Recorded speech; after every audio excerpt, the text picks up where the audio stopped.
Alright, so I'm finally making a video on this Chimera3 conversion. I put an O3 air unit in here, and I've actually had this built for a few months now, several months, and actually I haven't had time to make a video about it.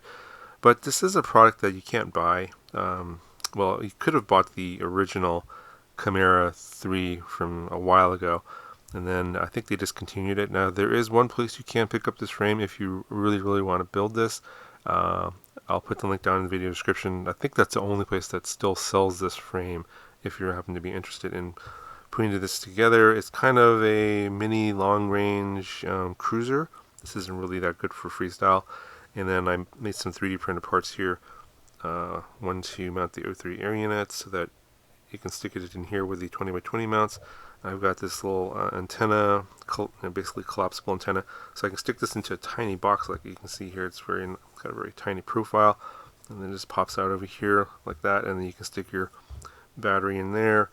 And yeah, it's a nice little setup. So I don't remember all the parts I had in here before. You can watch previous videos if you want to check that out. But I put the T-Motor F7 in here. This is the 35 amp version, not the 45 amp version. This is a whip board, and that fits in the 25 millimeter mounting holes here. And then I went with the T-Motor. These are the I think these are the 1303s. Yeah, 1303s. I think these are 5,000 kV.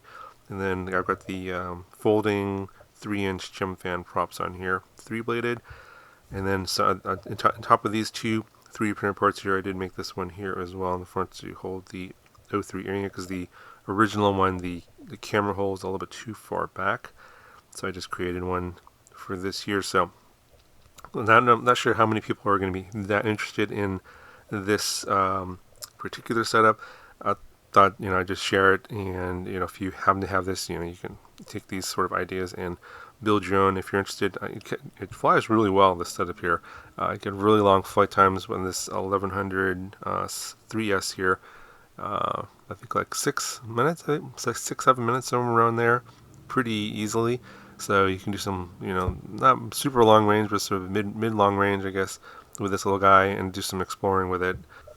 So just show you that it's very light. It comes in 130 grams, and then with the 2S or 3S 1100, we're coming in at 194.5. So well under the 250 limit. Yeah, so again, I'm not sure how many of you are interested in this kind of a quad. I'm looking for a 3-inch frame that's kind of similar, that's actually in production, and then I may build this out or build that out similarly. So if you're interested in a build like that, let me know in the comments below, and also let me know which frame you think would be closely matching this one in terms of weight, and also in terms of like putting an O3 air unit and everything like that in there. And I might consider doing that for the future, but I'll link the flight montage that I posted earlier also down in the video description. But that'll cover for this one. I just wanted to share this and get it out there. And mainly I'm interested in seeing if there's any interest out there for like a more available build where there's a frame that people could actually buy. I haven't been able to find one. It's in the 3-inch. There's a lot of 3.5-inch, so maybe if there's an ultralight 3.5-inch, let me know about that as well. 3 or 3.5-inch I think would be a good size for sort of like an FPV cruiser, long range, long flight time type of quad. So if you're interested in that, let me know in the comments, and also let me know which frames I should be checking out. Okay, that'll cover this video. I'll talk to you guys in the next one.